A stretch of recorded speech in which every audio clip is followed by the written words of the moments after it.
CC on ESPN, and we welcome you to Knoxville, Tennessee for a great SEC rivalry as the hometown Volunteers will have more than 20,000 of their fans here today as the Kentucky Wildcats come to town. Always a fun game between these two.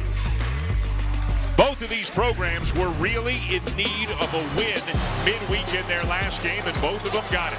Nate Ament had a spectacular game for the Vols, 23 points, took over late in a double overtime win over the Aggies. As for Kentucky, they were way behind against LSU, but somewhat miraculously got back into the game, and a turnaround jumper in the horn by Malachi Moreno proved to be the winner. So for the moment, everything is okay for both these teams, but it's going to be a tough one for both of them here today. Both coaches, though, know they can count on one star player, both of whom are playing very well right now. Well, for Kentucky, the engine of their success is Oweh, and in Southeastern Conference play, he's been magnificent, averaging 21 points per game, 53% from the field, and he is averaging 3 steals a game in SEC games. That really starts Kentucky's great transition game. And for Tennessee, Nate Ament, their freshman superstar, has been fantastic, especially over the last 2 games against Florida and Texas A&M, averaging 20 points per game. His versatility and his ability to get to the free throw line when teams are physical with him is vital for the Vols' success. Yeah, really playing much more aggressively, getting into the paint, getting to the rim, and really starting to turn all of that hype about it before the season into much-needed production for Tennessee. Don Daly, Owen Short, Vladimir Boyar-Tadal are the 3 officials here today, and it'll be Denzel Aberdeen and the Cats winning the opening tip. Denzel Aberdeen is a huge part of this Kentucky team, having to take over the point guard duties. Cam Williams, who could really shoot it, gets another start today for Kentucky, misses the 3, and now Tennessee with its first possession of the game. And look at the starting 5. Jacoby Gillespie is really the engine for this team, averaging better than 18 points and 5 assists per game. And Gillespie being guarded by Oweh. And Oweh is, I think, Kentucky's best individual defender. He's going to have to be physical with Gillespie. Jelavic switches on to Gillespie with the shot clock running down. And an unbelievably high-arcing 3 drops through the net for Gillespie. Gillespie, you mentioned, he's 6th in the league, scoring 18 points per game, but he's gone off for over 30 twice. Also 3rd in the league in assists, and now a Kentucky turnover. Gillespie with a full head of steam draws a foul. Tennessee is a very good defensive team. When they get a deflection and take it the other way, Gillespie did a great job of getting into the body of the defender. But here's the 3. Get the switch with Jelavic, a step back over the bigger defender. That was a rainbow to start this game. You talk about hang time. If that had been a punt, there would have been a fair catch at the other end. That ball was up in the air for a while. Gillespie's head coach, of course, Rick Barnes, 848 wins in his career, tied with John Calipari for the most among active coaches, and Elite 8 squads, Jay. Each of the last 2 years. Ran into Purdue 2 years ago and Houston last year, keeping him from getting to what would have been his 2nd Final Four. Yeah, last Final Four was 2003 in New Orleans when Jim Boeheim and the Syracuse Orange cut the nets down. Jelavic making his 2nd start in a row. Now Oweh back into Jelavic. Pretty feed for the first bucket of the day for the Wildcats. A beautiful pocket pass by Oweh. And that's one of the reasons that Jelavic is in the starting lineup. He's a skilled big guy. Also a good passer. Bishop Boswell into Jalen Carey, making just his 2nd start of the season today. Up with the left, down with the rebound. Off to Akara, who couldn't finish. That's been a consistent problem for Tennessee this year, is finishing at the rim. Those are 2 relatively easy shots that the Vols missed. And on a percentage basis, they are #1 in the nation in offensive rebounding. They get about 44% of their misses back. They just haven't converted enough of them. As now Ament is fouled by Aberdeen. And we get a look at Mark Pope, the 2nd-year coach for the Kentucky Wildcats. Took them to the Sweet 16 last year, and like so many teams, they have had their ups and downs. They're without Jalen Lowe for the rest of the season. Right shoulder surgery, and they're also without Jaden Quaintance today, swelling in his knee, and now they're without Denzel Aberdeen for a while. He just picked up his second. That means Jalen Lowe is going to have to come in as a freshman, the lefty, and have ball handling responsibilities. You can expect Tennessee's going to put, excuse me, Jasper Johnson. I said Jalen Lowe, Jasper Johnson. I mean, they're going to go after him defensively. Corner three will drop for Bishop Boswell, who is coming off maybe the most productive game of his career in that double overtime win over A&M. Career highs in both points and rebounds. Johnson puts up a three, and the lefty drops it through. Well, you can't let him shoot it from the catch spot. That's his 18th three on the season. He is a scorer. He wants his left hand, but if you let him catch and shoot, he can drill it. So a freshman who is really a scoring guard, but with a season-ending injury to Jalen Lowe, now pretty much the de facto backup point guard. Ament misses a three, and it's out of bounds to Kentucky. Well, Tennessee, anytime Jacoby Gillespie comes off a ball screen, he can draw defenders, and when he does, they're going to be open people. He drew 3 defenders by snaking that pick and roll, and just a simple skip pass to the top. You have to move as the ball moves while it's in the air to get there, so you don't let a guy like Jasper Johnson shoot it from the spot he catches it. Both of these programs 2-2 in league play. Tennessee ranked 24th. Kentucky fell out of the rankings. They are 11-6 on the season. Johnson, Moreno, and a foul underneath. Boy, anytime you get 2 on the ball, which they did right there, you really have to rotate quickly, and Nate Ament just a little bit slow getting to the front of the rim to protect it. And that's what drew that foul. Moreno is really good at getting to the front of the rim. And has become an incredibly important player for this team. Again, Jaden Quaintance not playing today for the 3rd game in a row due to swelling in his surgically repaired knee. And some of their other bigs, like Brandon Garrison and Dioubate, their minutes have gone down recently. Moreno has become one of the most important guys on this Kentucky squad. Well, he's efficient. He shoots 65% from the field. He's their leading rebounder, their best offensive rebounder, their best shot blocker. In the last 2 games, he's averaging about 14 points, 8 rebounds, and 4 assists, and he was 12 of 17 from the field over that 2-game stretch. And again, had the game winner at the buzzer against LSU on Wednesday. Carey creating some space, and he's awfully good at that. He really does a great job of sealing and carving out that space because he can get lower than Malachi Moreno. Jelavic open for 3. Count it. Well, Jelavic is a skilled big guy. Really good footwork and just knows how to play. And that shooting ability helps stretch the defense. These 2 programs met 3 times last season. Kentucky won both regular season meetings, and then Tennessee beat the Wildcats in the Sweet 16. Overall, Kentucky holds the edge 163-79 as a long three goes down for Gillespie. Well, they just kept going screen, re-screen. There was a miscommunication between Oweh and Moreno. Tipped into the backcourt by Akara, recovered by Jelavic. It is not enough to guard just one screen. You've got to guard screen after screen against Tennessee. Williams swings it to Jelavic, 6 to shoot. Williams for 3. And Carey holds off Moreno for the rebound. Jalen Carey is wide, and he is a physical presence. Vanderbilt transfer right into the chest of Moreno, switches to the left, but it won't go. Another close-in shot that Tennessee missed. But another offensive rebound, and this time he puts it back in. Boy, it is so hard to keep Tennessee off the glass. They are relentless going after offensive rebounds. Mark Pope will call a timeout less than 5 minutes into the game. Kentucky's got a little foul trouble, and Tennessee, Jay, has been good at the offensive end. Well, Andre Jelavic knocking down the shot off the relocation pass by Moreno, and Gillespie just right behind the screen. A miscommunication with Moreno and Oweh, and you don't want to leave him open. He'll drill it.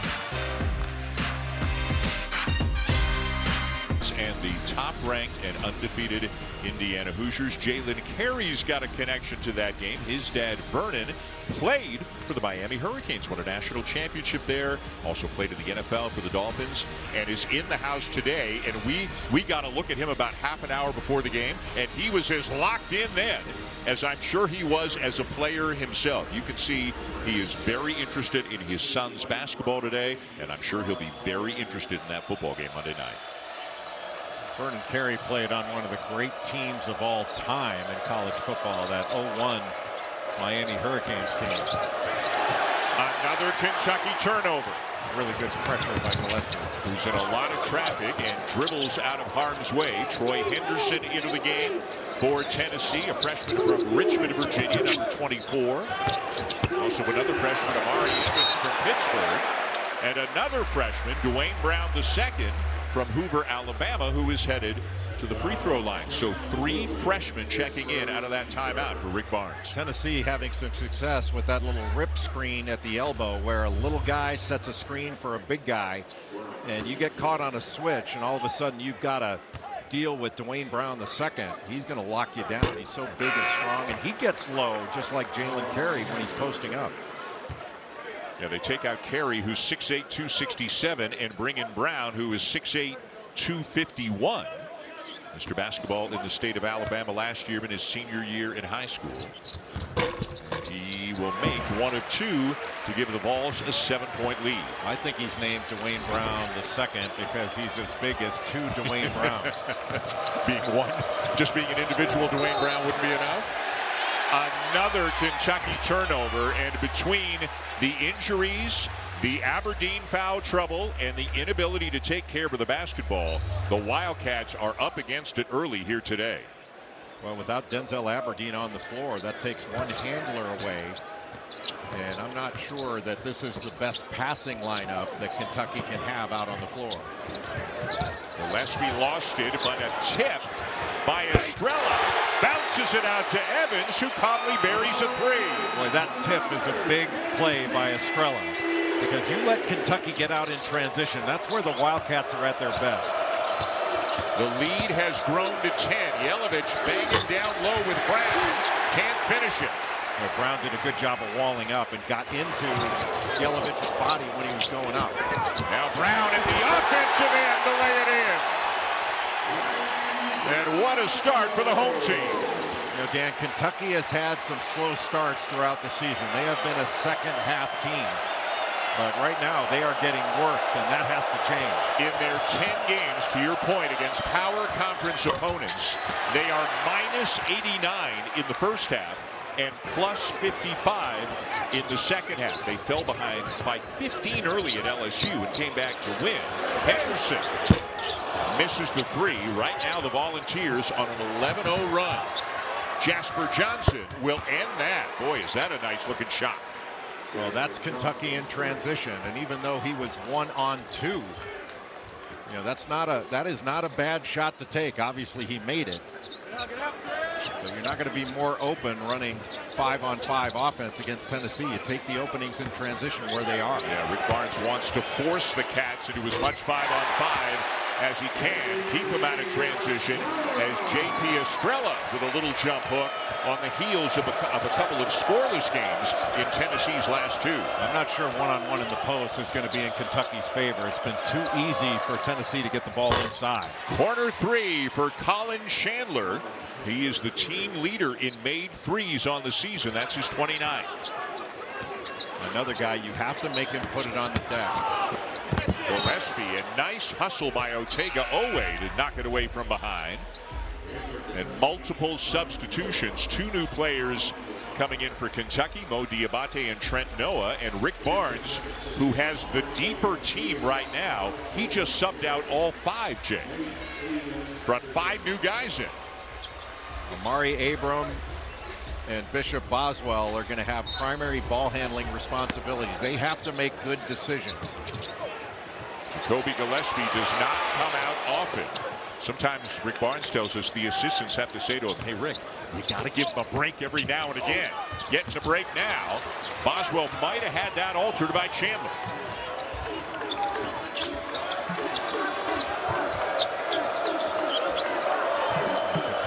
some matchups they can take advantage of right now. Screened by Dioubate. Johnson, the lefty, up and in, and he's had the last 2 buckets, or 2 of the last 3 buckets now for Kentucky. Jasper Johnson went scoreless in 8 minutes against LSU, but he is starting this game out on a heater, and you don't want to let a guy like that get started. He's seeing a big basket right now. Really good player. Played for the United States championship team of the FIBA U19 World Championships last summer, as Dioubate just got nicked for a foul trying to block the shot from behind. A little spark here from Kentucky after a big run by Tennessee to get back within 6.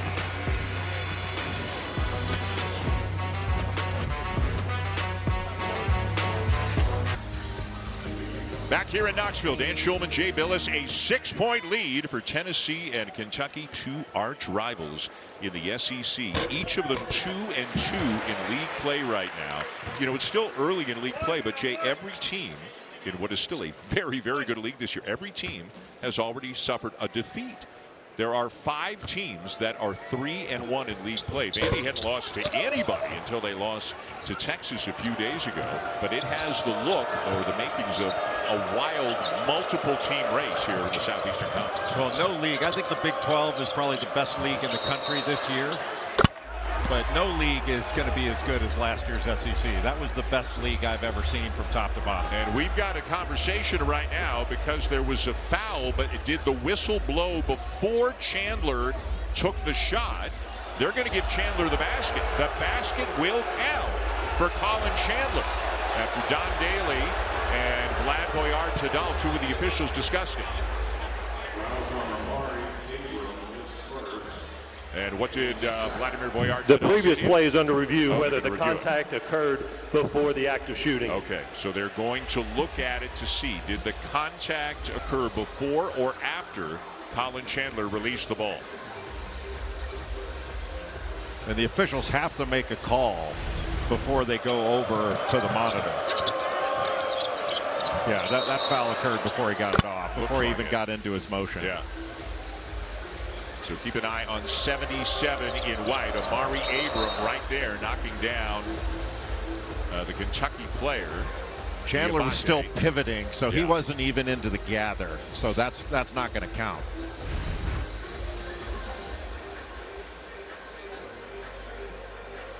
And that actually will, that's only the 2nd foul on Tennessee. Before the shot, no basket. Prior to the shooting motion, Kentucky ball on the sideline, 20 on the shot clock. After review, the foul occurred before the shot, so it'll be no basket, it'll be Kentucky ball on the sideline. Don Daly seems very comfortable on the microphone. I was about to say excellent work by Don Daly. Now, the officials have been instructed you are to inform, not perform. And I'm like, that's backwards. You got to perform. I want them to go, we've done the review, we were right again. Like you give themselves, like count the basket for themselves. Exactly. Trent Noah, he can shoot it, doesn't play all that much, not as many minutes this year as he got at times last year, but you've got to respect his ability from 3. Brandon Garrison into the game as well. Dioubate way off with the shot clock running down, and Mo Dioubate does a lot of things to help his team win. Shooting the 3 ball is not his strength, but basically he got the ball with 1 second on the shot clock. He had to put that. It might have been less than 1 second. Nobody. That's like giving somebody a hand grenade with a pin pulled out. Nobody wants it then. I don't care how good of a shooter you are. Dioubate, such an important player for Alabama the last 2 years, transferring to Kentucky in the offseason. Ament back into the game for Tennessee. Again, 40 points in his last 2 games. 17 in the loss to Florida, 23 in the win over LSU. And give him an assist, a nice post feed into Akpara, who did the rest. Well, give credit to Nate Ament there. He came up on that shake action from the corner and threw a really good pass, and the angle was the most important thing for Akpara. He got an angle on Moreno. It really has the potential of being an imposing front line when you've got Ament at the 3, Carey at the 4, and Akpara at the 5. Now watch the angle that Akpara gets. That pass led him right into his move, and he just pushed Moreno back and was able to dunk it, but give Ament credit for getting using his dribble to improve his passing angle. That was a veteran play by a freshman.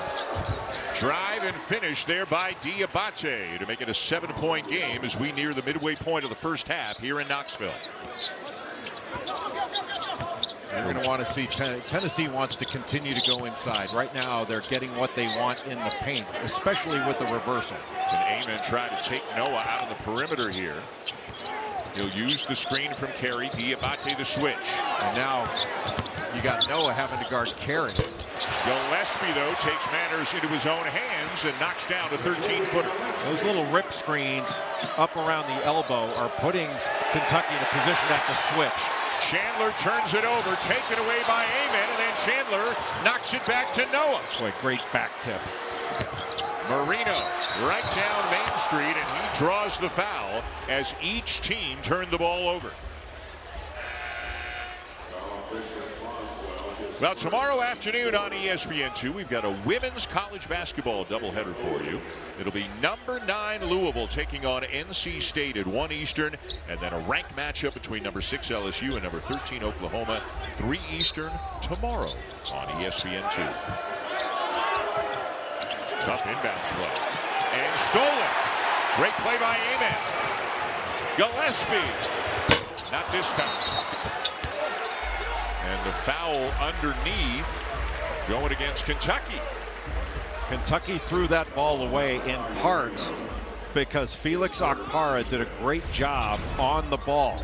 All of a sudden you got to throw it higher. That gives Ament the chance to come over almost like a free safety just to knock that ball away, and Tennessee's in transition. Boy, the importance of getting the ball inbounds safely. Tennessee switches that, so it's difficult to make that initial catch, but Okpara makes you throw the ball and lob it in, and that gives you time in the air to make that adjustment. That was really well done by Okpara and also by Nate Ament. So 6 turnovers by Kentucky, 5 of them live ball turnovers, and Tennessee has turned those turnovers into 7 points. Gillespie, nice speed. Carey, blocked by Moreno. Well, you just got to go right into him. If you try to adjust it, that allows a shot blocker to get to the ball. Moreno taller than Carey, also has more lift. Carey is a more physical player, but he is a below the rim kind of guy generally. Oweh rises up for a 3. Rebound, Ament. Ament is a really good defensive rebounder, especially.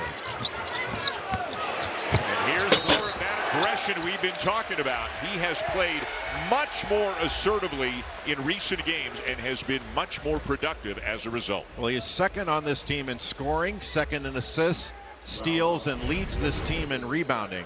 And Ament is so versatile, but he doesn't get the credit. Teams try to be physical with him. You know, he's a freshman, he's not bulky, but he's stronger than he gets credit for, and he leads this team in free throw attempts. I mean, he shoots about 6 free throws a game.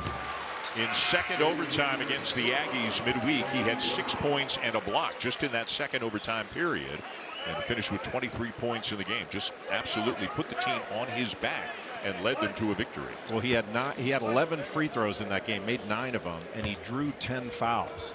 That's a tribute to his activity level, but also his talent level. He's extraordinarily talented. The foul for Kentucky was on Cam Williams. That is his second. He remains in the game, and Denzel Aberdeen has returned to the game with 2 fouls. The horn set into a flex look. Aberdeen, the Florida Gators transfer, was a great 6th man for the Gators last year. Has taken on, especially with the injury to Jalen Lowe, much more responsibility now with Kentucky. Oweh drives and is fouled. Oweh is so good at getting downhill, and he draws a ton of fouls as well. He had 20 against LSU, and he's really been shooting the 3 well over the last 3 games, especially. He's 8 of 14, Otega Oweh. Mark Pope was talking to us, and it applied to both Oweh and Dioubate. He was talking about both of them one after the other. He said, you know, you've got to do well. You've got to focus on what you do well. He said, you've got to bake the cake. You can't just think about the icing. If you think about the icing, the cake's not going to be baked. If you bake the cake, the icing will take care of itself. It was great. Cake. Now you got me thinking about cake. We had an experience yesterday in practice. I was sitting watching Tennessee practice with our director, Mike Roig, and Rick Barnes was wearing out one of his players about not setting a screen or doing what he's supposed to do. Then he comes over to us and says, "You guys want a brownie?" I was like, that was the biggest flip of a switch I've ever seen. And here's how good of a guy Rick Barnes was. I was unable to get here in time, so I, for practice yesterday, saw him today. First thing I said to him is, "Hey, got any brownies yet?" He went, "Yeah, sure." Walked over and got the box. You are such a mooch. Absolutely. When it comes to brownies, there are no rules. I was concentrating on the game. You're going, do you want nuts with your brownie or not? 11-point lead for the Volunteers. Boy, Estrella just made a strong move on that. Williams, he's going to get called for a double dribble there. Looked like he was in between. Shot fake, mid-range jumper, drive, and it's yet another Wildcats turnover, and Tennessee is taking advantage. They've got a double-digit lead here in Knoxville.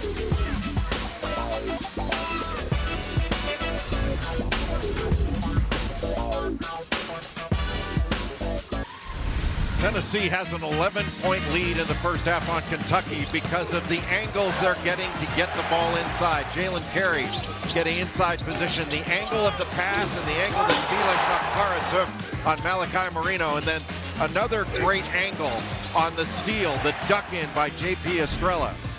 And the paint is being dominated right now by Tennessee. When the Vols get a paint touch, they've scored 22 points, 9 of 16 from the field. When they don't, they're just shooting 40%. And that shows how important getting a ball reversal and then a piece of the paint to put this Kentucky defense, put them to a decision. Are they going to switch? Do they have to rotate? Good job by Tennessee to get the ball inside and play inside out.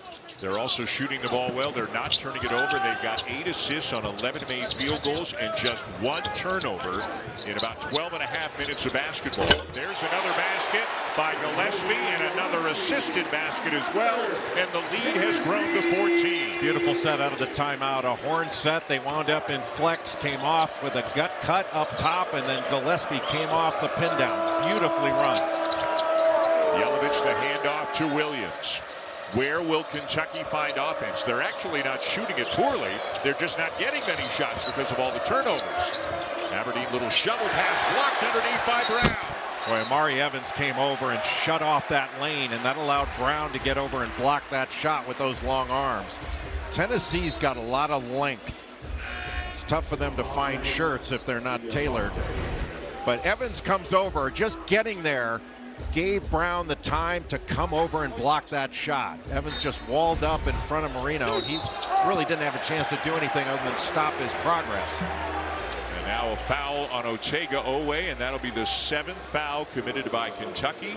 So Tennessee is into the bonus, and Gillespie knew it. He's already waiting at the free throw line.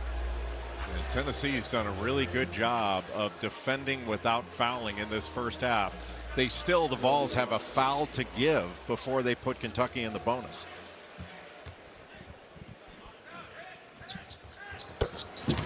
Our AFC divisional round matchup is set for tomorrow. It'll be the Texans and the Patriots at 2:45 Eastern on ABC, ESPN, ESPN Deportes, and the ESPN app. Coverage begins with postseason NFL countdown at noon Eastern here on ESPN.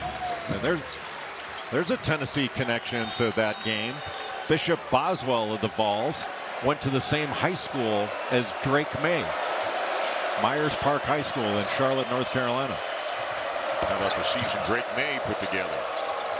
And Drake May's one of his brothers, his older brother, Luke May, made that great shot against Kentucky in the NCAA tournament for North Carolina. You and I had the pleasure of doing a lot of Luke May's basketball games at Carolina over the years. There's Boswell.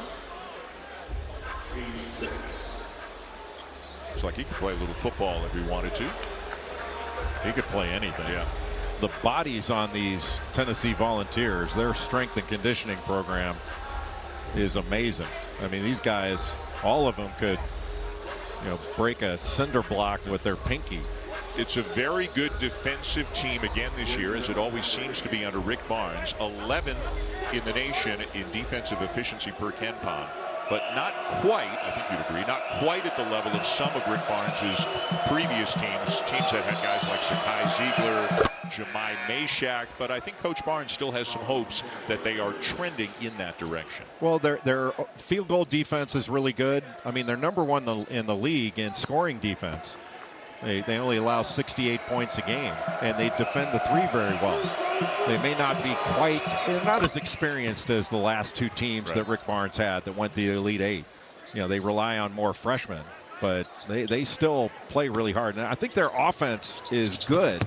Is that their rim finishing needs to get better. They only shoot 59% at the rim. That's got to improve. Gillespie already with 14 points in this game. Tennessee leading by 14. And tipped out of bounds. Still volunteer ball with plenty of time on the shot clock. Well, Jacoby Gillespie started his career out at Belmont, played 2 years for Belmont, then transferred to Maryland where he was an all-ACC performer. But he's been even better at Tennessee under Rick Barnes.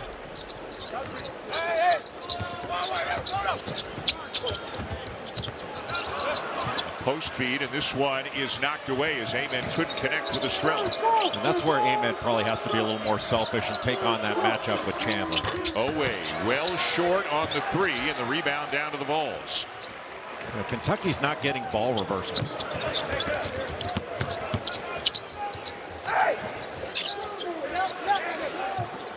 Evans.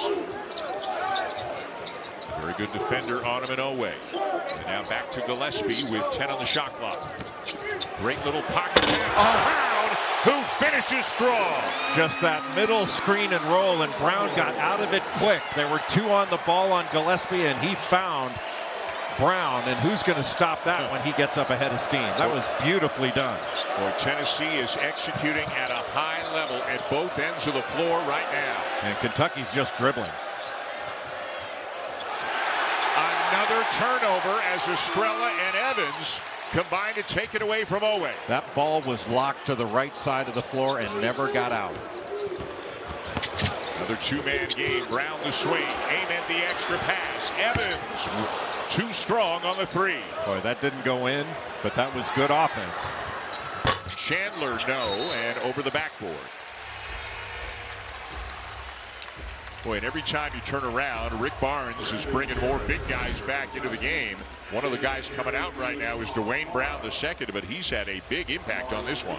When you get that middle ball screen, and because J.P. Estrella's in that dunker spot right in the middle of the floor, frankly, that even leaves Malachi Moreno there, but even Moreno couldn't stop that with Brown with the head of steam. That was just a beautiful middle pick and roll. That middle third of the floor is difficult to stop.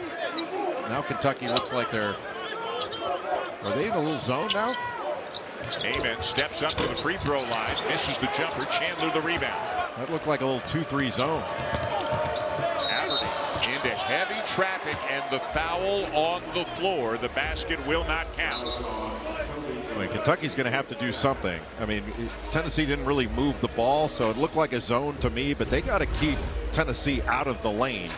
And they got to get out in transition, and this was a transition opportunity, but there was a foul before Aberdeen could get up into that shot. And that foul is on Jacoby Gillespie, his second. He does not normally come out of the game very often, but he might sit for the rest of the half now after picking up his second, especially with Tennessee holding a pretty sizable lead. You know, Dan, when Kentucky's made to play a half-court game, and they've been made to play a half-court game in this first half, they don't look nearly as good. I mean, this is one of the best transition teams in the country. They average 19 fast break points a game. That's 8th in the country. It feels like every week or two when you look at Kentucky, you're either thinking, okay, they got it, here they come, but then it's 2 steps forward, 1 step back for them. We had them at Alabama a couple of weeks ago, lost their conference opener pretty handily, and then they lost at home to Missouri, blew a lead late. Easily could have lost to Mississippi State. They were way down early there, but it came back to win rather handily. And then, of course, the win over LSU. Again, they trailed by 15 just a few minutes into the game. Trailed by 18 early in the second half, but managed to come back and win it by 1. But they are still a work in progress, to say the least, right now. Ament the offensive rebound. Henderson into the game for Gillespie. Carry down low with Dioubate, and it'll stay with Tennessee. Looked like Dioubate knocked that away with his right hand as Carey was making that move to the basket. Carey was operating right in the middle of that zone. And one thing you can't allow a zone to do is get you to stand around. Carey out of the perimeter. 4 minutes to go in the half. Henderson. Abram. Somebody's got to get a shot off. It'll be Abram. He got a piece of the rim. And it is out of bounds to Kentucky. Maybe they're saying it did not hit the rim, but it'll be Kentucky ball either way. They're calling it a shot clock violation.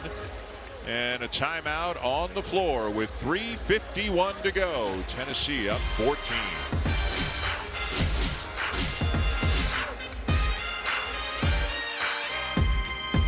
Quit turning the ball over. I mean, Kentucky's got 8 turnovers. They haven't run any coherent offense in the half court. They've knocked down a couple threes. But I agree with you guys. I mean, Tennessee is wearing out Kentucky in the paint. And that's got to change if the Wildcats want to turn this around. This meeting with the officials is we believe the ball did hit the rim, that it should not have been called a shot clock violation. You get another look at it there. And it did graze the rim, then hit the backboard, and then it was bouncing over towards one of the officials, Vlad Tadal, and because the whistle had blown and the shot clock violation had been called, he caught the ball, he touched the ball while it was still in bounds. So what's the end result? Well, as I'm sure you just pointed out, the ball did hit the rim. They reviewed it during the timeout. Because the ball didn't go out of bounds, they go to the arrow, and it's Tennessee ball. Tennessee has the arrow and will switch to Kentucky after they inbound it. So it looks like both coaches were briefed on the situation. Did not have a shot clock violation. The ball did hit rim. The ball was loose when the shot clock expired. So now it's an AP throw-in possession favoring Tennessee. AP meaning alternate possession, the possession arrow. So Tennessee gets the ball, and the arrow will switch to Kentucky.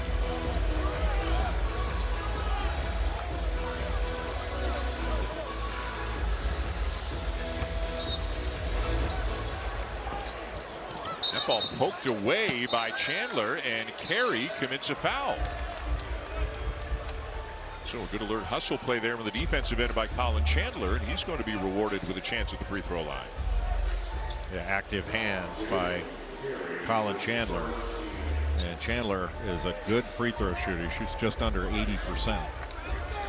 He was starting at the beginning of the season, has not been starting lately, although he often is a finisher for Kentucky. And it was Chandler who made the long pass to the other free throw line to Malachi Moreno for the game-winning shot against LSU on Wednesday.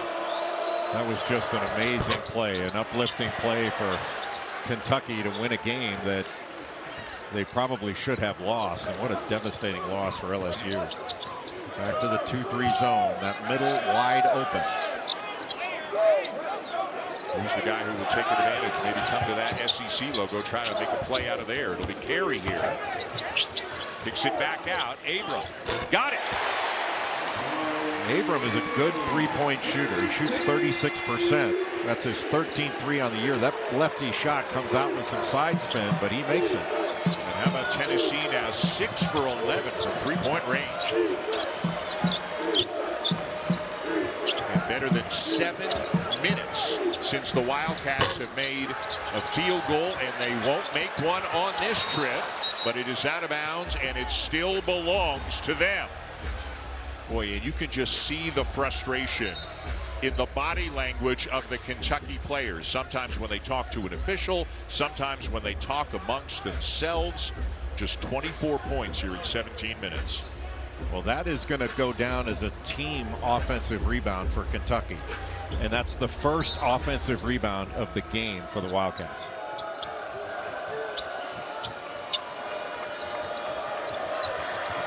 Garrison off to Aberdeen. Carey switches on to him. Aberdeen finds Chandler in the corner. Good job to chase him off that three-point line. Chandler, nice pass. Johnson in and out of his hands, gets it back and hits. A broken play, but they finally get a basket. And not an easy shot by the lefty Jasper Johnson along the baseline. And look how hard Kentucky has to work just to get a bucket. So Jasper Johnson off the bench, easily the high scorer in this game for the Wildcats, now with 10. Carey got it back, missed again.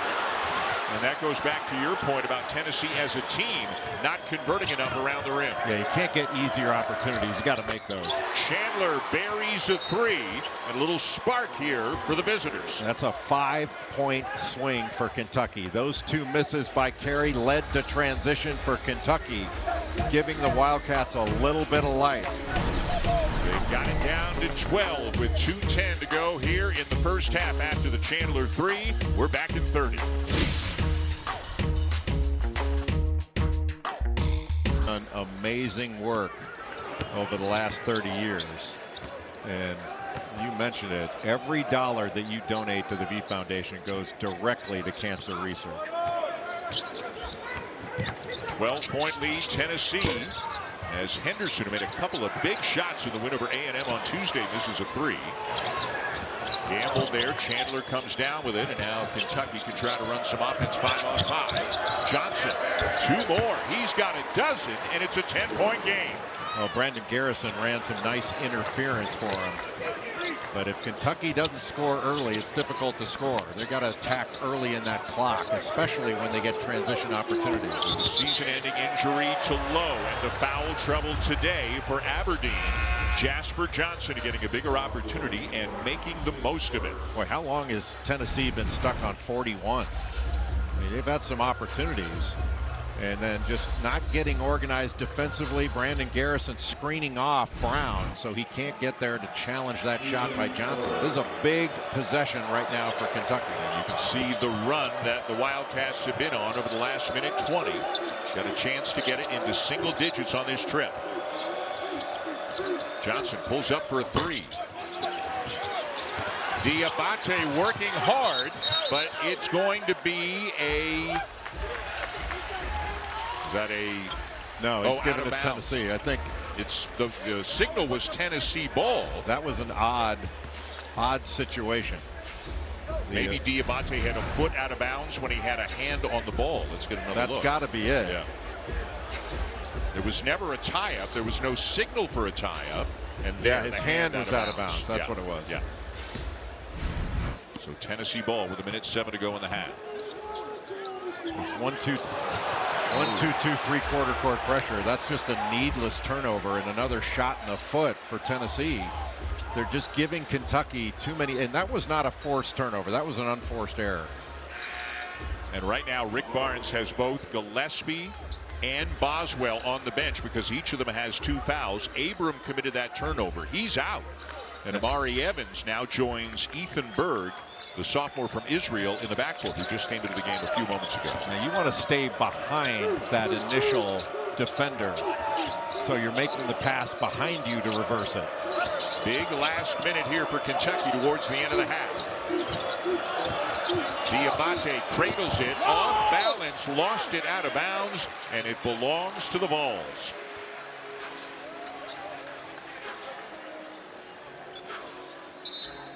Well, both teams are going to have a lot to talk about at halftime. Shot clock winding down. Dioubate, a lefty, going to that left side. Just that little swipe seemed to bother him a bit. Berg and Ament combined to get the ball over as Oweh almost gambled for a pick 6 right there. But the key was Ament was behind the ball, so you're making that pass behind. That's a lot harder to pick off. Ament in the post. Look at this matchup with Oweh. Ament taller, room to shoot over the top of him, and a late whistle and a foul call, and Ament will get a pair at the line. Number 2 on Oweh. So many defenders, once a shooter rises up, I mean, they're smart to do it. It doesn't get called perhaps as often as it should. You just kind of throw your body into, you keep your hands back and your body down and use your body to hit the shooter.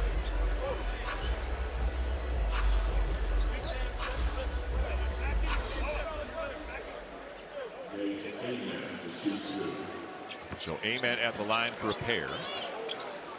A quiet first half for him. 2 points, 2 rebounds.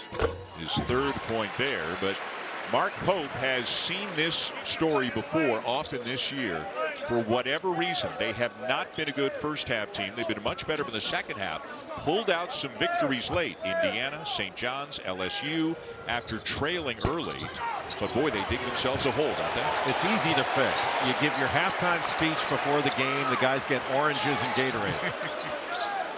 And maybe a brownie if you got some lying around. Well, these guys are athletes. They don't treat their bodies like you do. Closing seconds of the half. Bird, shot fake Evans, gets it off. And Tennessee will take an 11-point lead into the break here on its home court. 42-31, Jacoby Gillespie leading the way with a game-high 14. The Vols up on the Cats by 11 here midway through in Knoxville. We got 20 minutes more coming for you, but first time now for the Jeep Halftime Report. Kevin Connors, Seth Greenberg, and Kevin Keats. And welcome back to the SEC on ESPN. We are here in Knoxville. This is the halftime act, a balancing act to say the least.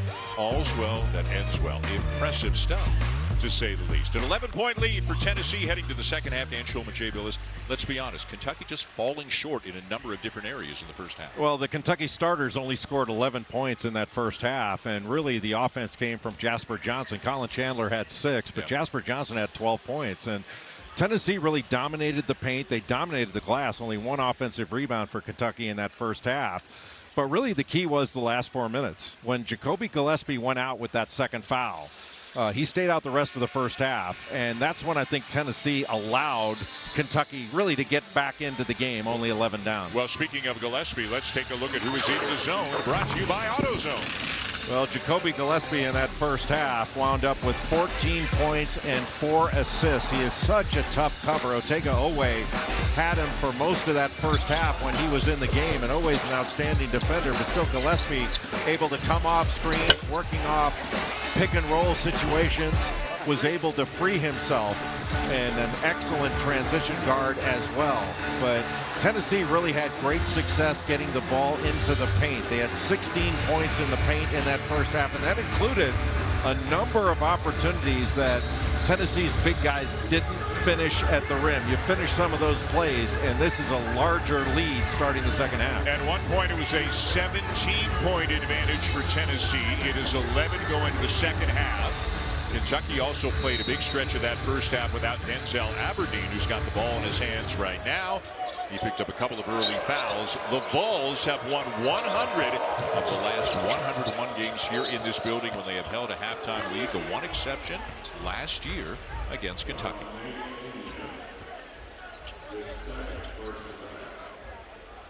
So can Mark Pope's team find a way to win another game in which it trails heading into the second half? This is like Groundhog Day for Kentucky, Jay. This has been the story for them time and time again this year. Well, it is not a good position to be in, but the fact that they've done so well in second half has to give them some confidence. Good look for Oweh. Too strong. Contact underneath. And is it another Tennessee foul? I believe it is. I think it's Okpara. Tennessee did such a solid job in the first half of playing good physical defense without fouling. They picked up 2 fouls in the first possession, but Bishop Boswell did a really nice job of contesting that 3 by Oweh and making him adjust it a bit before he almost another turnover. And it is. Aberdeen stepped out of bounds trying to save the ball. So I think both coaches have reason to be unhappy just 16 seconds into the second half. That's 2 turnovers just on out of bounds underneath for Kentucky. And Felix Okpara again on the ball, making it difficult. You got to lob it up there. And that allows defenders to adjust. Boswell coming off that 13-point, 11-rebound game with a double overtime win over A&M. Played 43 of the 50 minutes. Gillespie stumbled, regains his feet, and knocks down the baseline, Jay. Boy, how about that little hesitation move? Jelavic had to switch out on him. And he just has such good body balance. Boswell just took a shot to the face from Oweh. A foul underneath. Boswell slow to get up. Rick Barnes wants to know why nobody made a call on that, why none of the officials saw it. And I wonder if he is going to convince them that they should have a look at it. He'd have to use an appeal to do that it was some sort of flagrant action. I definitely thinks it warrants being looked at. Don Daly is the lead official, and Daly is saying to Rick Barnes, it's okay, Rick, I got this. Now the officials can look at this on their own without being asked or without an appeal. The following play is under review by the officials. So that's to your point. This is the officials deciding themselves. This is not Rick Barnes asking for an appeal. Now, Boswell went down pretty hard as Oweh tried to get position and kind of swung that left arm around and caught him in the face. Now the issue is going to be, was there contact? And it looked like there was. I don't think Boswell was faking that. But was it a basketball move? And that is not a basketball move. No. And as you and I have discussed, because we have seen some version of this in a number of the games that we have done this year, when it's above the shoulders, anything to the jaw or the face. After review, contact was ruled incidental. Oh, wow. We'll play from the foul. Incidental contact is the ruling. I would have guessed they would have gone the other way on that. So nothing on Oweh. A few seconds later, the whistle blew for a foul on Jalen Carey. So 3 fouls committed by Tennessee inside the first minute of play here in the second. Yeah, the first 2 defensive possessions, 3 fouls. Now Boswell is pleading his case with one of the officials. Now you can see Rick Barnes was just telling one of the officials, you could read his lips, he said, all I'm saying is officiate the rule book. So now the crowd's in a bad mood as well as Oweh misses the first. Conversation continuing between Boswell and one of the officials, Vladimir Boyar-Tadal. Oweh missed them both. Came into the game a 76% free throw shooter.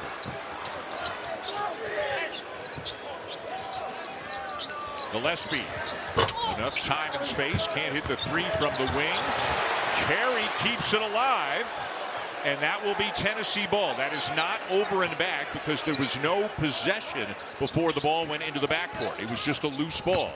Carey takes the feed from Gillespie, smothered by Moreno. Moreno took a shot, was knocked back, and still was able to get up and block that shot. Moreno, a 7-foot freshman from Georgetown, Kentucky. Becoming a big part of this team in recent weeks. So they can't get it into Moreno. He's got Gillespie on him. And now Aberdeen draws a foul. It's going to be Okpara. That'll be his second and the team's 4th already. Yeah, you don't want to foul there. Okpara can do more damage by trying to block that shot. Make Aberdeen finish a tough 2. That's just not a good swipe from up top. He actually reached in twice. Could have gotten called earlier.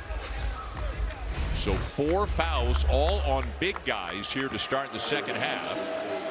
And Rick Barnes has Dwayne Brown the second at the scorers table to check in.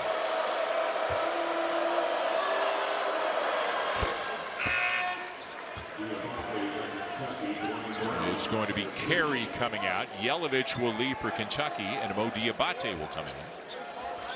Well, Aberdeen was outstanding in the second half against LSU. Wound up with 17 for the game. I think he had all 17 in the second half. He did. And he played all 20 minutes of the second half, as did Oweh. Mark Pope really shortened the bench. They scored 22 points in the first half of that game and 53 points in the second to pull out a 1-point victory. But it's tough to make a comeback when you're missing free throws.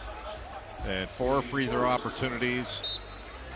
2 by Aberdeen, 2 by Oweh, and 3 of them missed. And now just 7 for 13 on the game.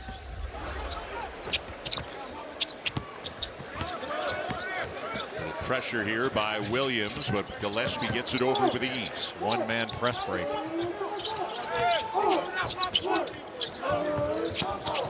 Nearly stolen by Oweh, out of bounds though off Gillespie, and it is Kentucky ball, and that's where Oweh can really differentiate himself by gambling in the passing lane.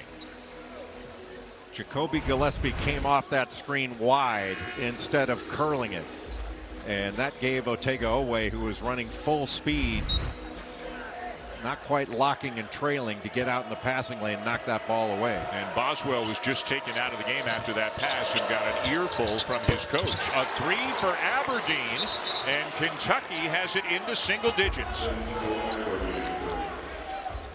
Now this puts a little bit of game pressure, just an easy screen, and Dwayne Brown was not up to touch. He was playing almost drop coverage, and Aberdeen just pulled up.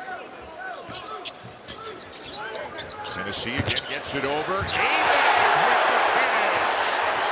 Oh, what a beautiful pass. It was a great cut by Nate Ament. That's how you break pressure to score. And that is his first field goal of the afternoon. Don't look now, though. Denzel Aberdeen has gotten hot. Ament the foul on Moreno again as Tennessee tries to score in transition. Well, you have to attack pressure at the point it's applied. Again, off the ball screen, just puts the brakes on, and Ament keeps going where his momentum was taking him. And a terrific pass and a nice cut. That's how you attack pressure, full court pressure to score. You know, Aberdeen already with more points in this half than he had in the first half. And as Jay mentioned, all 17 of his points against LSU came in the second half. Remember, he picked up those 2 fouls early in the first half and came out for an extended period of time. What do you like the best about Nate Ament's game? Just his versatility. I mean, Nate Ament is just oozing with talent. He's multi-skilled, great length, and he's a two-way player. He plays hard on both ends of the floor. Knock down an open 3. He's good in the mid-range. He's probably better in the mid-range than he is from 3. But that 7'1" wingspan and his ability to get to the free throw line, he's got a ton of talent. He can affect games in a lot of different ways. Makes them both back to a 10-point lead, 2.5 minutes into the second. Gillespie trying to slow down Aberdeen. Dioubate looking for help. Brandon Garrison into the game for the Cats. Good ball pressure here by Tennessee. Aberdeen, the look away, the feed. Dioubate, no. Follow, no. And it's Tennessee ball. Well, even challenged at the rim. Those are plays Kentucky has to make on the road. You have to score that. Definitely signs of life from Kentucky here in the second half, but it is still a 10-point game. Well, you have to look inside there. I thought Brown was open. Gillespie weaving his way through traffic. Tough pass at the feet of Okpara, and that's a turnover. Nothing to be gained there. That's when you pass it back out.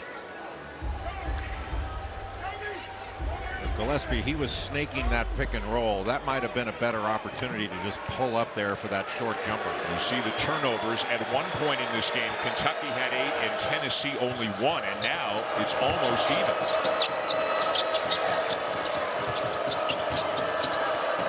A good help by Brown on that last ball screen in the middle.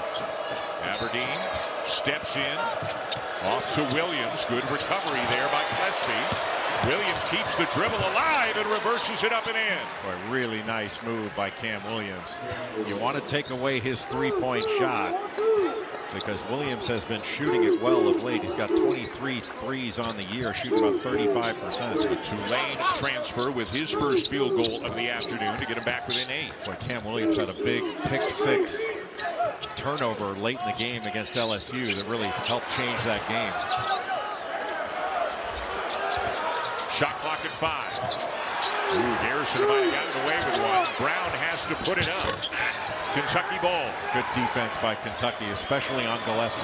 They're showing him a lot of bodies now off screen.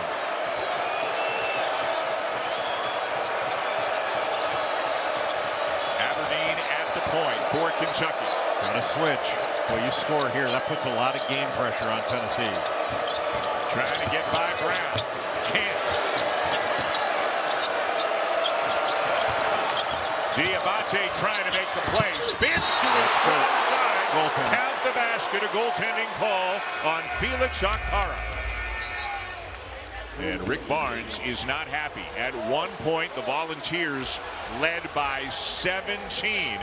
But Jay, Kentucky is now down only by 6. Well, Cam Williams taking it to the other side of the bucket to shield it from a block shot. Kentucky just 2 possessions down. months, not playing again today, missing his 3rd game in a row with swelling in his surgically repaired knee. It's just tough to get a read on this team, Jay, from game to game. Well, it's a team that we expected to be elite defensively, and they've done a good job defensively, but they haven't been elite. Here's that 1-2-2 3/4 court pressure. I think Tennessee needs to get the ball inside. When they get a paint touch, they have been really efficient. When they don't, their efficiency really drops. Out of this timeout, Jacoby Gillespie is on the bench. Ethan Berg is back into the game. Just played a minute or 2 at the end of the first half. Boswell off to Brown, and when Brown gets the ball, he's got one thing on his mind, and that is getting to the 10. And that should be the only thing on his mind when he catches in that short roll situation. If you draw 2 defenders, you can kick it. But they've been efficient in that short roll. Oweh for 3. Short. Offensive rebound, Dioubate. There haven't been many of those for Kentucky. That's their 4th of the game. Oweh turns the corner, lost it up, didn't get it on the rim, and here comes Boswell. Got Estrella down low with the rim run. 1-on-1 with him and Garrison down on the block. They swing it to Ament. Estrella at the elbow. Knocked away by Garrison. Still Tennessee ball. The idea was right, but that's too close a quarters to make that pass. That little short roll to Brown, then Garrison's got to come over, and Estrella is right there in offensive rebounding position should there be a miss.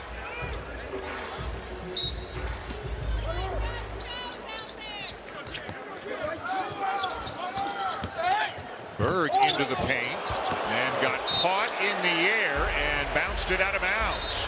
That's why you want to play off 2 feet, Dan. I mean, there was nothing to do once this Berg got to that 2nd step, and if you play off 1 foot, there's nowhere to go but up in the air, and there's nothing to do with it.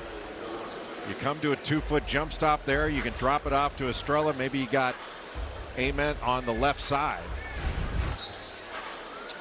So Berg back on the bench, Gillespie back in the game, and for Kentucky, Jasper Johnson, who was great in the first half, 5 for 6 and a team high 12 points. He is in for the first time in the second half. And now he gets to play with Aberdeen on the floor, and he can just concentrate on scoring. Dioubate, lefty up, and that was on the rim. Like it was on the rim. Yeah, that's no good. Wave it off. That's basket interference. Well, you always know that Dioubate wants to get back to that left hand. Dioubate didn't necessarily agree with the call, but it wasn't in live him. time it looked like it was Garrison. Oh, it was a Garrison, yeah. A little closer than I thought it was in live time. Are they going to take a look at it? It might have been Estrella that got it first. So that would be a goaltend. If Estrella got it first, and that's what they're looking at, and Mark Pope, you know, they've always got one assistant on each team. The following play was ruled Kentucky basket interference. Coaches challenged by Kentucky. It looked like J.P. Estrella got his fingers on that ball before Brandon Garrison did.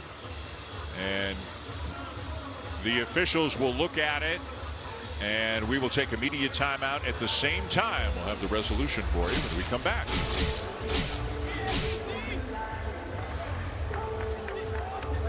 But was the ball out of the cylinder when Estrella touches the ball? Watch this. Estrella touches it, but it looks like it's outside the cylinder. And then the ball is touched by Garrison, maybe when it's back in the cylinder. After video review, the coach's challenge is successful. 10 for blue, touches the ball off the rim and tips it to the basket. Successful, made basket. It'll be White's ball. Tennessee out of bounds. So the call is that the ball was not in the cylinder when Garrison touched it. So instead of basket interference, that's a good basket for Kentucky. Yeah, this is a really tough call. Now, when J.P. Estrella at Tennessee touches it, it's off the rim. Now, I don't agree with this call, but look, it was a tough one to make. But I think it was over the rim when Garrison touched it in the cylinder. That Estrella kind of knocked it back into the cylinder. Yes. Yeah. We're talking about fractions of an inch and a difficult call to make. So a successful challenge.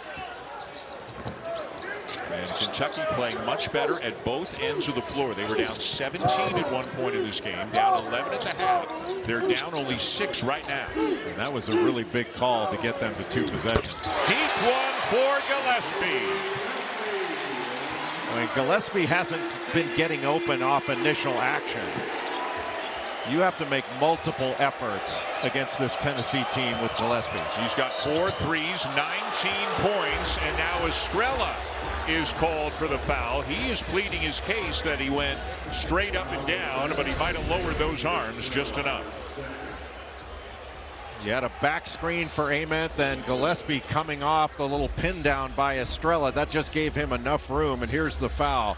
The referee saying Estrella came into him. I think he was going straight up.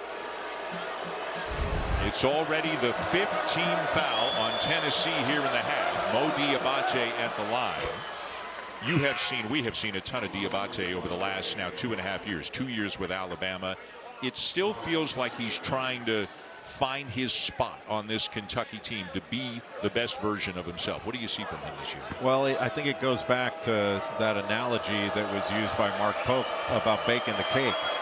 I think he's been trying to prove that he can knock down a perimeter shot when the things he does extraordinarily well is defend, rebound. I mean, he's relentless, chases down every loose ball. What a bad pass. Gillespie turns it over. Aberdeen finds Dioubate, got his miss and lays it in, and it's down to 5. I think Tennessee is going to look back at the last 4 minutes of the first half as letting Kentucky really get back into this game. Boswell for 3, not there. And a hold underneath on Garrison. He was just dragging Estrella away from the play.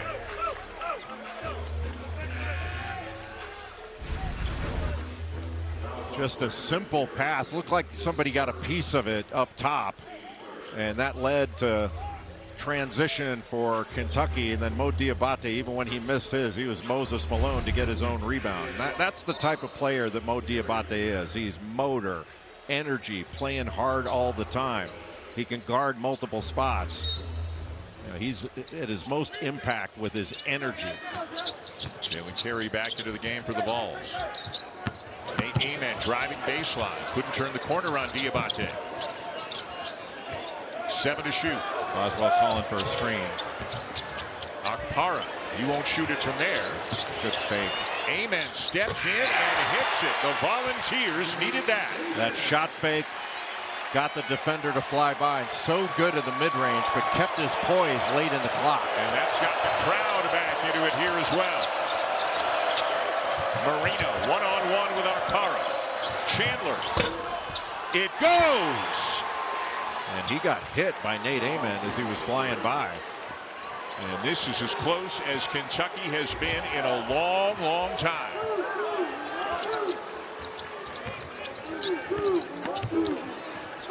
A post touch for Carey. Kicks it back out. Knocked out of bounds. Still Tennessee ball. With a timeout on the floor, 11:26 to go. Mr. Billis, we get a brand new ball game here in the second half. Well, Kentucky proving that it is a second half team. Down 11 at halftime. They are back within striking distance. Great shot fake by Nate Ament, and the pull-up just as the shot clock was winding down, and Colin Chandler on the other end. Ball kicked out, Ament flying at him, and knocks down the 3.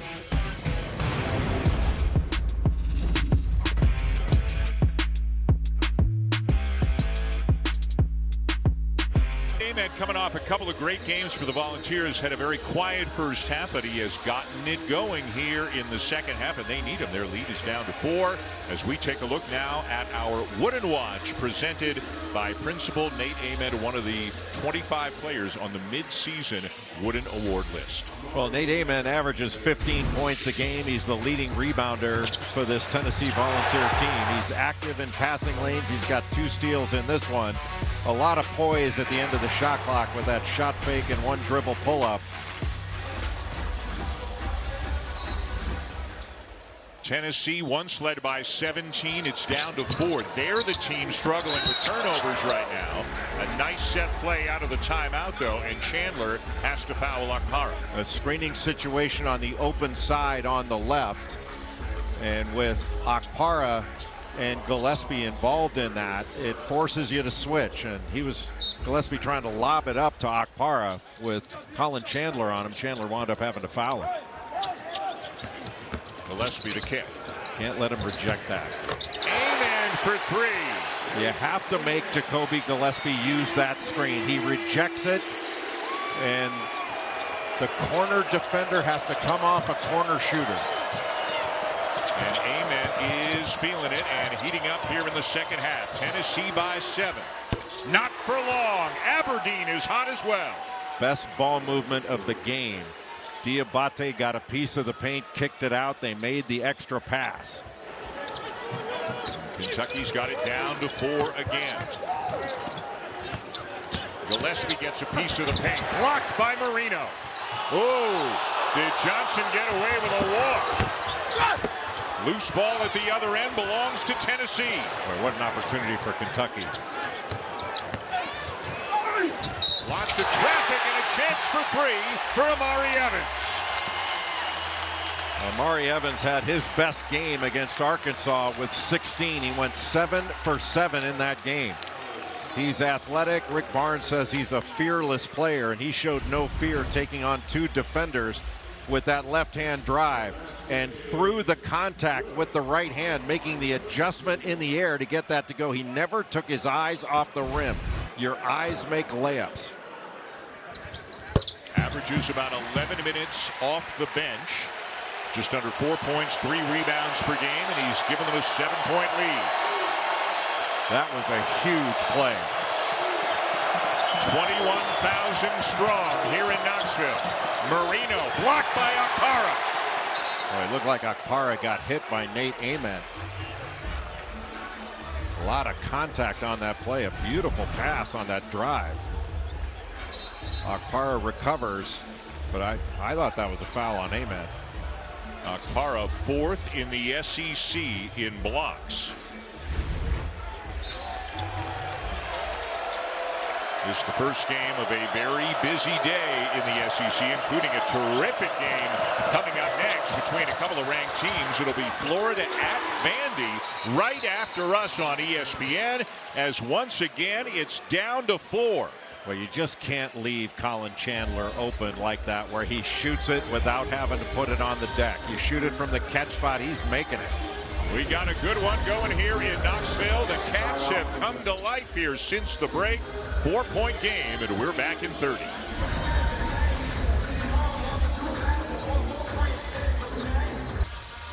As mentioned, this is just the beginning of a great day and night of men's college basketball action here on ESPN today. We told you Florida and Vandy, 2 other really good teams of the SEC. They are next. Number 1 team in the nation, Arizona at UCF. Johnny Dawkins' team having a terrific year. A&M at Texas. Sean Miller's team is playing well right now. They've beaten Alabama. They've beaten Vandy. And then the nightcap at 8 Eastern, BYU and Texas Tech. How much fun does that game sound? A.J. Devonsa, one of the best players, not only one of the best freshmen, one of the best players in the country. And Texas Tech has J.T. Toppin, the reigning Big 12 Player of the Year. And then Christian Anderson, who was spectacular in that second half against Duke in Madison Square Garden, where the Red Raiders wound up beating Duke.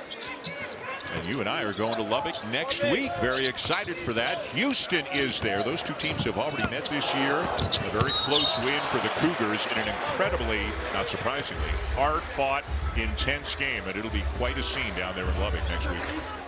Boy, Jacoby Gillespie just shed Colin Chandler as a defender off that floppy action. Floppy action is where you have a screener on each block, and Gillespie can choose which way to come off. And he really did a great job of setting up that cut to get open in that left corner. That was beautifully done by Gillespie. Out there with Boswell, Evans, Akpara, and Ament. Gillespie, left hand, no. Follow, no, but a foul. They let him reject the screen again. And you want to force him to use that screen where he's going into bodies. If you can turn down a ball screen, that's just a straight line drive to the basket. So in the simplest terms, for those who don't know, rejecting the screen, going the other way, not the way the screener is set up. So. and you have to force him to use the screen. You know, he's basically a no reject guy. You can't allow him to refuse a ball screen. Gillespie might have been hit in the mouth, but appears to be okay, and he's back on the court heading to the free throw line. He has 19 points and 6 assists already in this game. I don't know that there's been a season in recent memory where there have been as many gifted point guards as we are seeing this year in college basketball. Just gifted players. If you play in the SEC and you don't get hit in the face at least once a game, you didn't play. You didn't get in the game. Dioubate, his third. Couple of free throws for Gillespie. Oweh has to get going. He's only got 2 points, has not yet made a field goal in this game. Does not have a rebound in this game either. And here's a guy averaging 21 a game in SEC play. Not a good foul by Akara. That's just not a good foul. His third, team 6th. Foul 40 feet from the basket. You know, back to your point about Oweh, he has 4 consecutive games of 20 or more points, all of them in conference play coming into this one, and he has basically been a non-factor here today. Yeah, he's had 6 out of his last 8 have been 20 or more. An efficient 20-point games. He's not taking a ton of shots to get him. Oweh into Moreno, got it back. Got it back again, missed. Weak side Moreno, missed. Chance after chance for Kentucky. It's Tennessee ball, and Mark Pope is jumping mad thinking that should be Kentucky's basketball. Boy, Kentucky unable to finish around the rim. Oweh's seeing a lot of bodies. They're going to take another look at it. This, yeah. Mark Pope was right there, and he felt like he saw it live, but got video confirmation from one of his assistants. So this is a coach's challenge. Remember, you get one. If you're right, you get another. And he used one on the basket interference. So this is his second and final. Coach from Kentucky has challenged the play. This is his second and final challenge. Watch Dioubate. He got a hand in there. Like, Ament's grabbing it, but I'm not sure it didn't go last off of Dioubate here. Is there this is going to be another fingernail deal. Yeah, that's the big question. Is there enough to overturn it? Clear and definitive evidence. Yeah, watch Diobate's left hand. Yeah. I think it might have gone off Dioubate last. This is really close. You're looking at the, the finger of Dioubate and then the left finger of I don't know. Yeah, it might have gone off Ament. Yeah. That's a great angle there. It might have been off Ament, just because his fingers are a little bit longer than Diobate's are. I think if you ask any official, they'll tell you out of bounds is the hardest call. Owen Short, one of the officials, telling us successful challenge. Successful challenge by Kentucky coach. It will be Kentucky ball and not charged a timeout. Call overturned, Kentucky ball. They are not charged a timeout. But again, by my math, Jay, so now they challenged the basket interference. They were right, so they got a second. They challenged this, right again. But that's it. You don't get more than 2.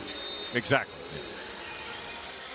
And one thing that the Rules Committee should do is put the appeal in with challenges. There shouldn't be appeals and challenges. They should all be in the same bucket.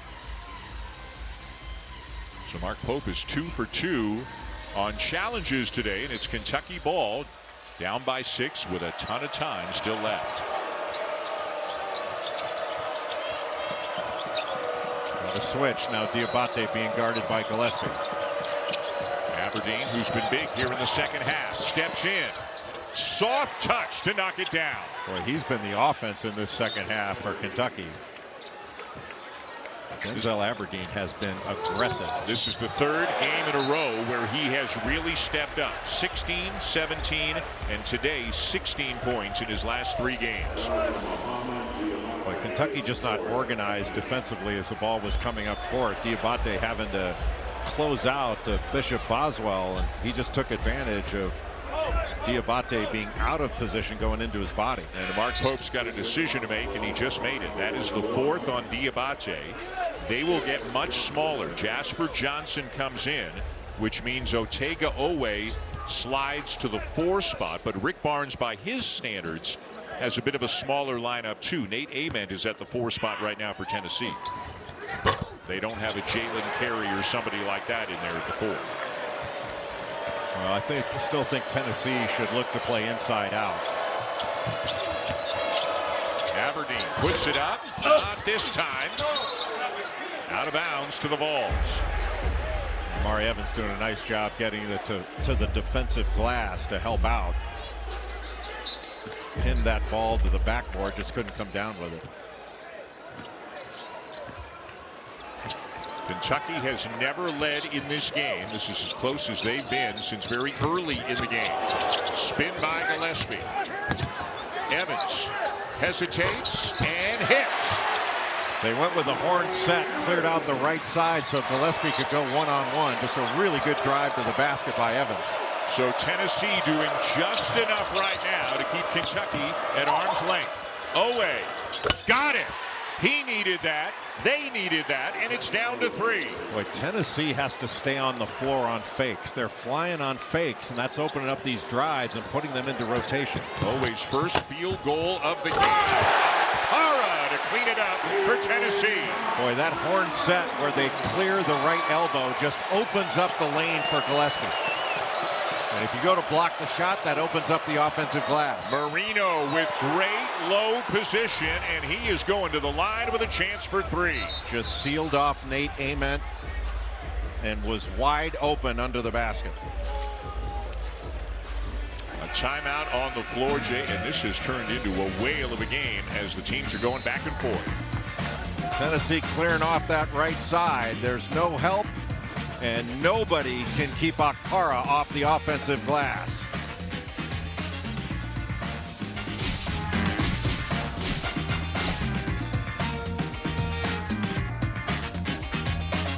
To the Indiana Hoosiers, Vernon Perry Sr., dad of Jalen, dad of former Duke Blue Devil Vernon Jr., is getting on a plane and going down to Miami, we are told, to get ready for the football game Monday night. It's a pretty good weekend. Watch your son play some basketball here in Knoxville, then hop on a plane and go see your alma mater play for the national championship.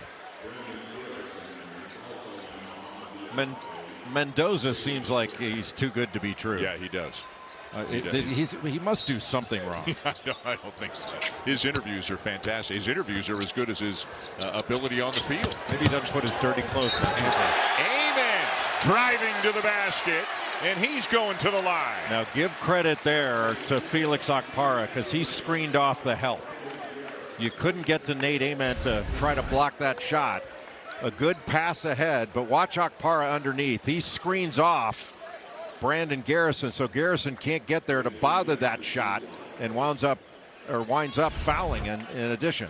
That's just really smart by Felix Okpara. Ament now has 15 points. 12 of them have come here in the second half. And that was a needed answer to that three-point play by Malachi Moreno. Mo Dioubate is back in the game for Mark Pope now with 4 fouls. Aberdeen's been huge here in the second half of the Wildcats. Oweh turns the corner and draws the foul. Now, a lot of times you're going to tell a player catch and go. With Oweh, you tell him go and catch. When he catches it on the run, who's going to get in his way? And to your point, he turned the corner, and you're going to have to foul him. He's such an aggressive, strong driver, especially going to his right. 4 on Okpara, and yeah, it feels like 99% of the time, and this is not an accident, he's on the left side of the court because he wants to turn the corner. He's a strong right-handed driver, and he makes the most of those drives. So Okpara's got 4. He'll sit. Dwayne Brown II returns.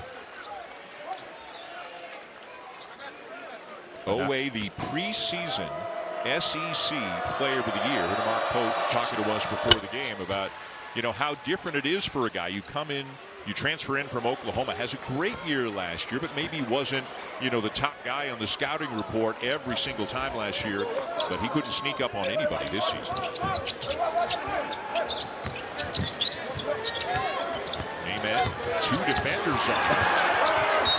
And And he's going back to the line, and there's a perfect example of how much more aggressively Nate Ament has been playing in recent games. Well, he seeks out the contact, and he draws a ton of fouls. Against Texas A&M, he drew 10. Probably got fouled here, but got fouled there. But definitely as he's going up for the shot. But he knew he got contact the first time and just sought that contact out to draw the foul and get to the foul line. And a good free throw shooter, 75% on the season, 7 for 8 so far today. Right now, with Jalen Carey and Dwayne Brown II in the game for Tennessee, that's not a lot of shot blocking. So I think Kentucky can attack the rim. And can Tennessee keep Kentucky out of the lane? They keep trading baskets back and forth. Kentucky getting close, but unable to get all the way back and potentially into the lead. 6.5 to go.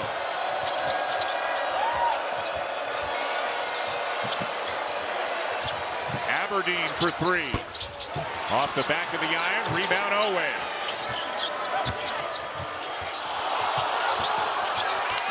Oweh in the corner lost it, but it is still Kentucky ball with 10 on the shot clock. Well, Tennessee was flying all around to take away three-point opportunities for Kentucky. You know, they get inside that line and make a 2, that's one thing, but the Vols were not going to give up a 3. And with good reason. The Wildcats are 6 for 9 from three-point range here in the second half. It's kind of like the LSU game during the week. They were 2 for 12 in the first half from 3 and 8 for 11 in the second half.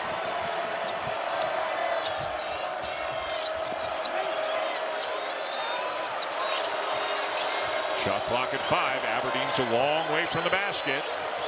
Keeps the dribble alive and finishes. Boy, what a great job by Aberdeen to keep his primary defender on his hip after that screen. He's now got 18, Jay, 14 of them here in the second half. Gillespie nowhere to go.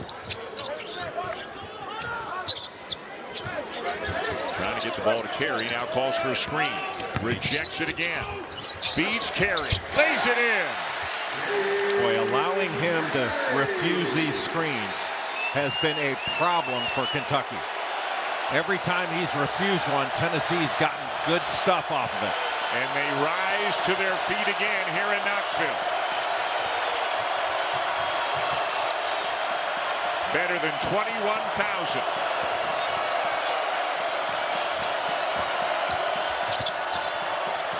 Dioubate blocked. Brown got him. Boy, what moron was saying that Tennessee didn't have a lot of shot blocking in there. We'll scratch that from the replay. Great Don't block. worry about it. Brown. And Boswell fouled by Chandler.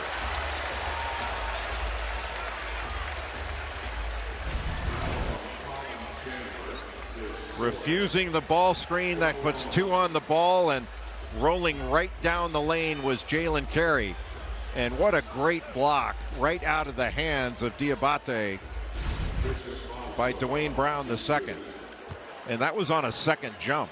He left his feet on the first fake and still was able to get up and block that second effort. 2 shots for Bishop Boswell, the sophomore from Charlotte.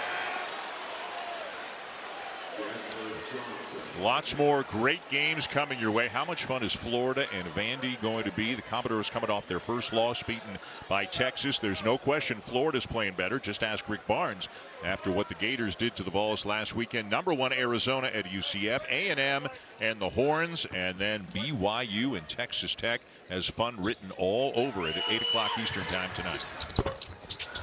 That is a friendly hometown bounce there for Boswell. And one that Tennessee's going to need every point in this game.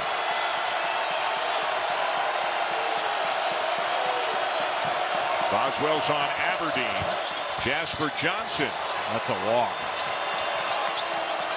Tied up, got out of it, almost turned it over. A ragged possession right now for Kentucky. Garrison, no. Tip, no. Tennessee ball. Boy, Kentucky has had point-blank opportunities that they haven't finished. Oweh comes up with a loose ball. and finishes. Boy, just a mishandling of the ball. Looked like Gillespie was trying to give it up to Brown, and Oweh was able to take it the other way. That's Kentucky when it's at its best in transition. There's been precious little of that in this ball game against Tennessee. Inside 4 minutes left in regulation. Kentucky hanging around with Tennessee. They've got it down to 4 as Oweh, their leading scorer, has come to life in recent minutes. A pick 6, something he is awfully good at. And this game is close. Did not look like it was going to be much of a contest midway through, even into the later stages of the first half. But Jay, you talked about it for people just joining us. The last 4 minutes of the first half are really what led to Kentucky getting back into this game here in the second half. Well, Jacoby Gillespie went out of the game for Tennessee with his second foul, and it really stalled the Tennessee offense. Kentucky able to go into halftime down 11. And in the second half, Denzel Aberdeen has been fantastic. Kentucky's had good performances from Colin Chandler and Jasper Johnson off the bench. And Jacoby Gillespie and Nate Ament have really been the offense for Tennessee. It's just a 4-point game, just under 4 minutes to go. Kentucky, by the way, has only turned it over once in the second half. That's just what I was about to say. They've stopped turning the ball over, and that's a big factor in getting back into this game and having a chance to win. Shot clock running down on the balls. Gillespie fouled way out on the perimeter by Moreno with just 3 seconds left on the shot clock. Moreno was trying to help off that screen and hedge, but Gillespie's smart, just got right into his body and picked up that foul, and that's just not a smart foul by the freshman. Number 4 on Moreno, and it's an 87% free throw shooter. Oops, on the line. I can't believe he did that. You don't believe in that stuff, do you? No, but it does happen a lot. They can't hear you. Well, that guys miss a lot. It's like that no-hitter thing. Yeah. That's a 1 of 2. 5-point game. The crowd trying to lend its energy to the Volunteers at the defensive end of the floor. Nate Ament guarding Oweh over in the corner. Aberdeen the lob. Dioubate the kick. Good recovery by Ament. Spin by Oweh around and out.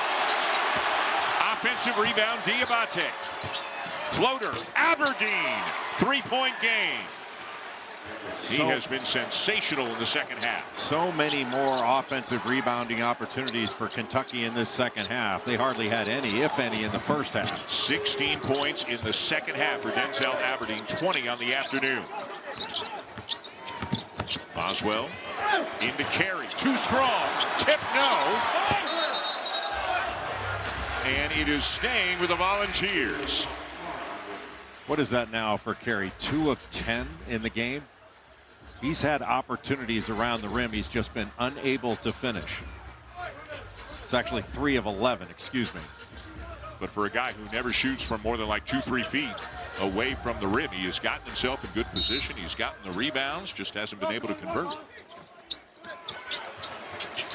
Gillespie knows. Soaring for the rebound is Nate Ament.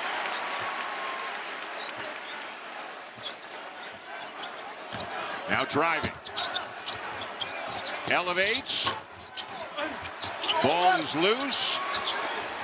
Boswell had it, but falling out of bounds, he turned it over. Akpara kept it alive. 2:20 to go. It's a 1-possession game. Got the switch. Akpara on Aberdeen. Gives it up, gets it back. Now Carey on him for the tie. Dioubate tips it back out, and it is Kentucky ball.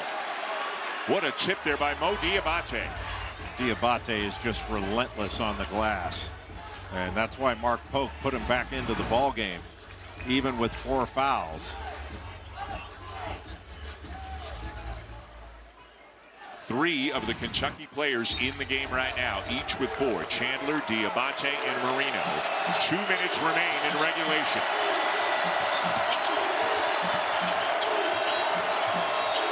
Chandler Gets it back. Drives on Carey. Finds Dioubate, and it's a one-point game. Well done by Colin Chandler to play off 2 feet. Came to a 2-footed jump stop and then just pivoted back to pass it into the middle of the lane. What was once a 17-point lead for the home team is down to 1 with a minute and a half to go. Gillespie has to pick up his dribble. Gets it back from Okpara. 5 on the shot clock. Driving on Oweh. And is fouled. His ability to change pace. Kentucky trying so hard to get the ball out of his hands. They made him use the first screen and then the second. But he just gets past Oweh. He got clipped a little by Okpara, but his momentum took him right into Gillespie, trying to stop him from shooting. Gillespie is a crafty player. Back to the free throw line for 2. But Gillespie, this is his 8th 20-point game of the season for Tennessee. And again, a guy who is almost automatic at the line and misses one.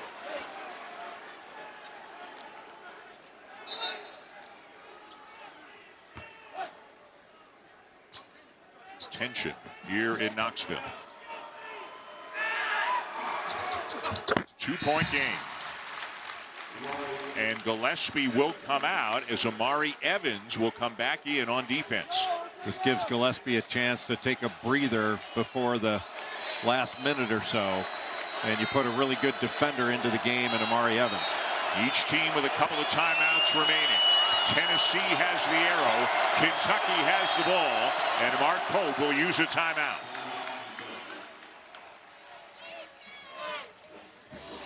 A minute 13 to go in a game that looked like it was really getting away from the Cats in the early going. What has Mark Pope's team done to get back into it? They quit turning the ball over, number one.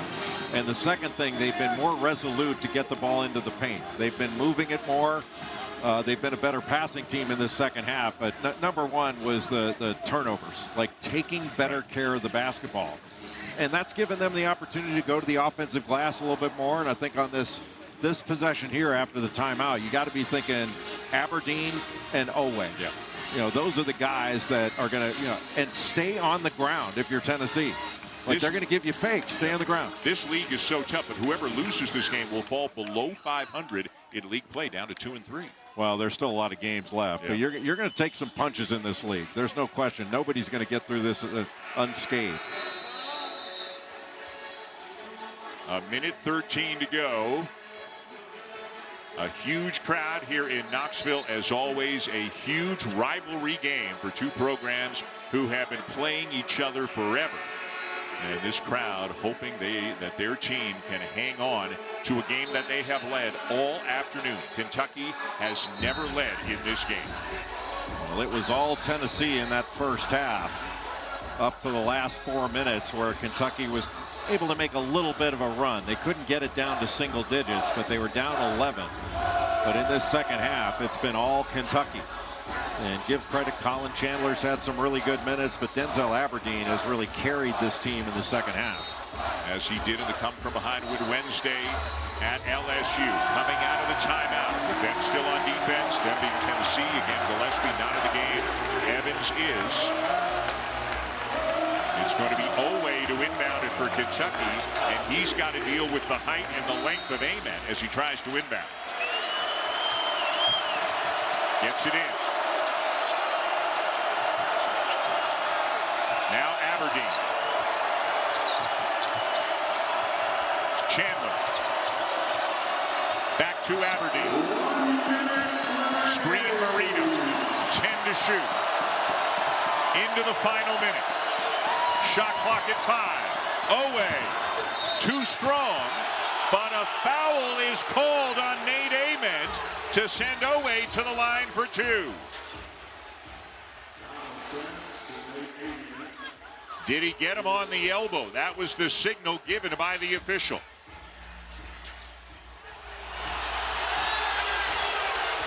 Rick Barnes, as you can tell, did not like the call one bit. Let's get a look. Just a little step back. You couldn't really tell how much contact, but any contact they're likely to call it. It was after he let it go, but he's still, it doesn't matter. He's still in the, you have to come down before the shot attempt is over. Oweh a miss. Now 4 for 7 from the line today. 76% on the season. And Jacoby Gillespie back in the game.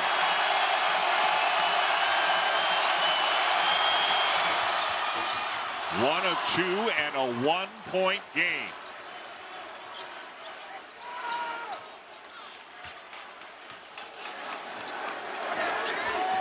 Rick Barnes hollering out a play, not using a timeout, telling Gillespie what he wants him to run. Oh, it's stolen by Chandler. Oweh, and Kentucky has its first lead of the afternoon. Unbelievable. What a spectacular steal by Colin Chandler. Coming off a little fade screen, Gillespie tries to get the ball to Ament, but it was perfectly read. Just not a very smart pass at all by Jacoby Gillespie, but perfectly read by Colin Chandler. The turnover story has reversed itself from the first half. A miss on the free throw, but an offensive rebound.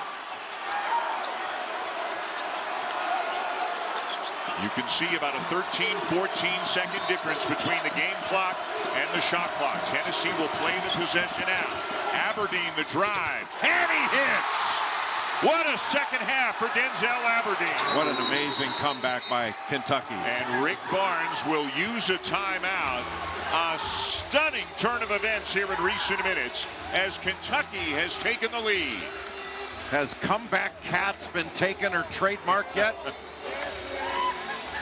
Who would have thought in the first half down 17, Kentucky would put themselves in this position to have a chance to win this game? And Denzel Aberdeen has been the star of this second half. It is deja vu all over again. They were down 18 to LSU Wednesday, came back to win it with Aberdeen being a monster. 17, all 17 of his points in the second half. Today, he's got 22, 18 of them in the second half to really be the leader of this team, getting back and into the lead. He's had help. Always been much better. Chandler's had big minutes. Diobate's played better in the second half, and all of a sudden, it's Tennessee on the ropes. The game clock has been adjusted to 13.8. With 13.8 seconds remaining, it's Tennessee in a situation where they must have a basket. It has been deja blue. I see what you did there. So, Jacoby Gillespie, who is a sensational player and has had a great game. And is this a bad pass or just great anticipation by Chandler? Well, two things can be true, and those two things are true. It was a bad pass, but a great defensive play off that little fade action. And then Denzel Aberdeen just gets into the lane and toughs that into the basket. Okay, 13.8 to go. Do they work hard to get the best three they can get, or do they just try to score quickly, even if it's a 2, because there's enough time to go up and down? I think you can go for 2, and oftentimes when you're aggressive going to the basket, that can open up a 3. But right now, it's about extending the game. Ament to inbound. Into Boswell. Got Dioubate guarding Gillespie, and he's face guarding and not going to let him get the ball. Down to 8 seconds. Henderson into the game. Too strong on the 3. And a foul is called on Dioubate. He has fouled out of the game. Only 2.6 seconds remain, though. They got a decent look at a 3 from Henderson. The end result is going to be 2 free throws coming for the Vols. Well, give credit to Dioubate for face guarding Jacoby Gillespie. He was completely out of that play, so Henderson had to take a really difficult 3. Gillespie the hustle, Dioubate the foul. He has fouled out. And it's going to be Gillespie on the line. If he makes the first, make the second, or are you at the point where you need to deliberately miss it?